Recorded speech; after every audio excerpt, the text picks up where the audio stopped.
continue with more of Today on 2. Dr. Angelo Mancuso is our guest today.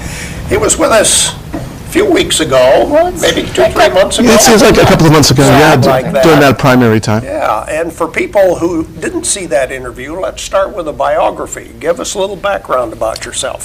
See, I'm a physician, dermatologic surgeon. I do cancer surgery. I've been in Alabama close to 30 years. Actually helped down here in Cullman in the medical community when you had lost your dermatologist. So I was here for a couple of years, at least about 4. And it was because of the people in Cullman that I actually wound up getting involved in politics. I was a former state representative for Madison, Limestone County, and Morgan County. Okay. So now had a time for retirement, and then after we had that problem with IP shutting down, I wasn't happy with the way the present legislature and administration was handling the issue. So I was asked if I would consider running, and after talking with my family and my patients, we all decided that might be a good thing, and give people another opportunity, another choice. Mm-hmm. Yeah. Choice is great. Yeah, it is. So you're kind of familiar with this because you've done it before, I've done it before. I've been around the block, yeah. Okay. So this won't be a new thing for you. No, it's a new thing in the sense that, you're meeting a whole bunch of new people. It's a different position. I was a state representative before, now it's a Senate seat. And the situation is different in the state, in the nation. If you look at what's concerning most people today, it's a whole lot different than it was, let's say, in '98 to 2002. But there are some similarities. Economics is always number one, no matter how you do it. One of the problems is that you find that pure politicians love people to be emotionally charged, and then that way they vote on emotional issues, and that's not good. Right. And I think that one of my jobs is to have people step back and say, okay, this is what they're doing to us to get us emotionally charged, but what are these other candidates going to be doing to help me, my family, and move Alabama forward? And I think that's really important. So let's say one of the big issues I think that right now just happens to separate one side from another side, including myself from the senator that I am running against, is Medicaid expansion. Now everybody thinks that Medicaid expansion is, it's for people who are poor people, and that they're going to be getting a whole bunch of free things like free housing. This Medicaid expansion has nothing to do with that. This Medicaid expansion has to do with health issues. And we're not dealing with people that are necessarily the poverty-stricken people, because now we're having a whole bunch of new people being added to the rolls. Now these are people who've had a job and who have lost a job, or for people who have a job but their hours might have been cut back. So now they're in a position where they're either unemployed, they're underemployed. These people had full-time jobs and they were productive people in the community, and now they're finding themselves a little shortchanged. And so we're talking about people who are Republicans and Democrats, and people who are independent. And that's what this issue is about. If you look at Cullman itself, one of the biggest employers, in fact, one of the #1 employers for Cullman is the medical center. They employ about 1,100 people.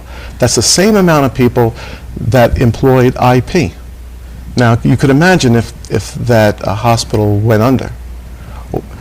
That would create a tremendous hardship in this area. And then you have the people, let's say, from, let's say, the Republican side. Now, I don't like to distinguish between Republicans and Democrats. I like just ideas.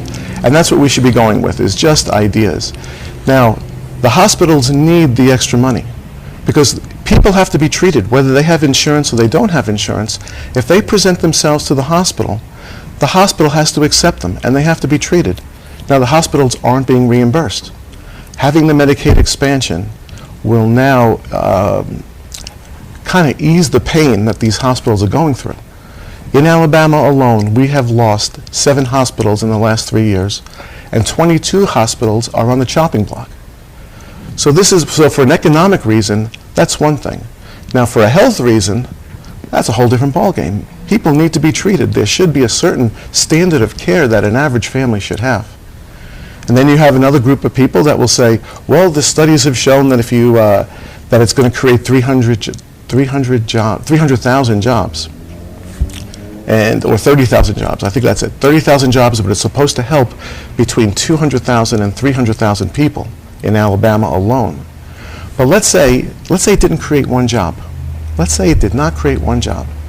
But the good thing is that it won't lose jobs, because the hospitals will have to cut back. That's business.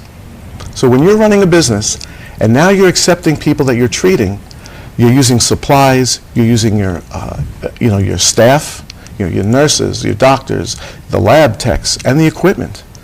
Now, if the hospital has to say, okay, we have to cut back, we're not going to take the Medicaid expansion, and we have to cut back, they're going to cut back on employees. So now you're going to see a little more rise in the unemployment rate. In this state, in this town, in this county, they can't afford that.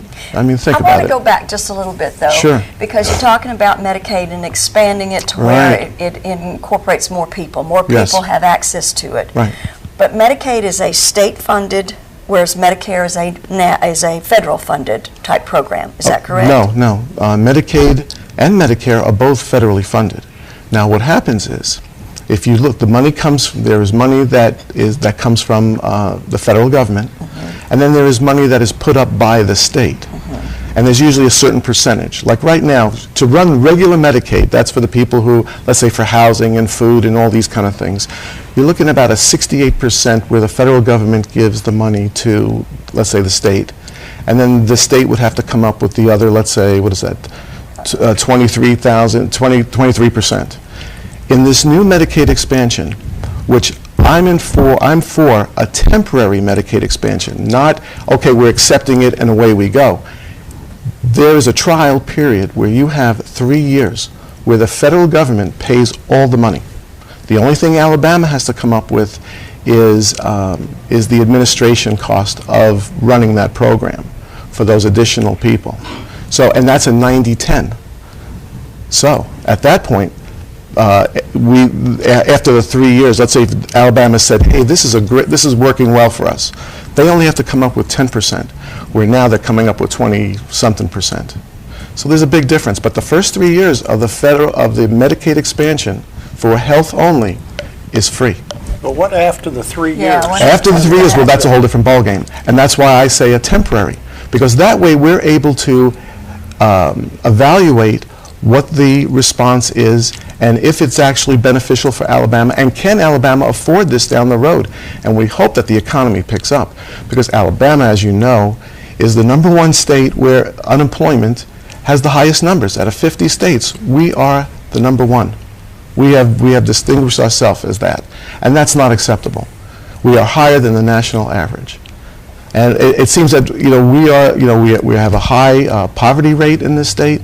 And this is affecting people that at one time had a job and can be considered, let's say, oh, I was a productive individual, but now I'm underemployed because of certain things that are happening, whether their companies are cutting out their positions, they're trying to cut back on costs like everything else to run a business. We're almost out of time, Sure. But once the 3 years is up, doesn't the government kind of say, okay, you tried this for 3 years now, now you're obligated to? No, you don't. No. That's why it's temporary, and that's why it's a 3-year trial. Once you accept the money, does not mean that down the road you have to continue to accept the money. That's a fallacy. But every time they increase taxes and they say, oh, well, this is just temporary, it's never temporary. It's always, then they just keep increasing and keep increasing. No, you know what? The good thing about it is that Alabama, the legislature, actually administers and can dictate how they want that program to run. Just like right now, the Medicaid program does not have to run the way it's running right now.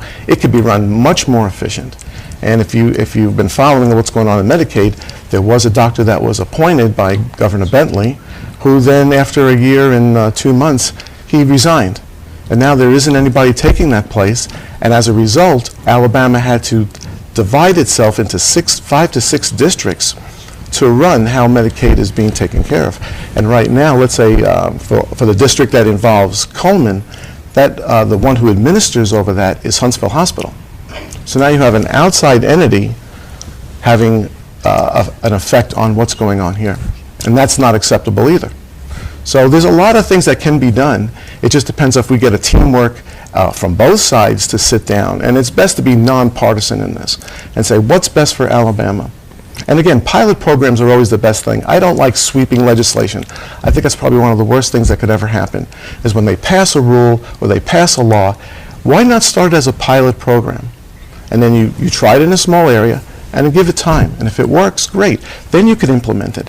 But why make these sweeping policies and changes that are basically to the negative of Alabama? That's not good.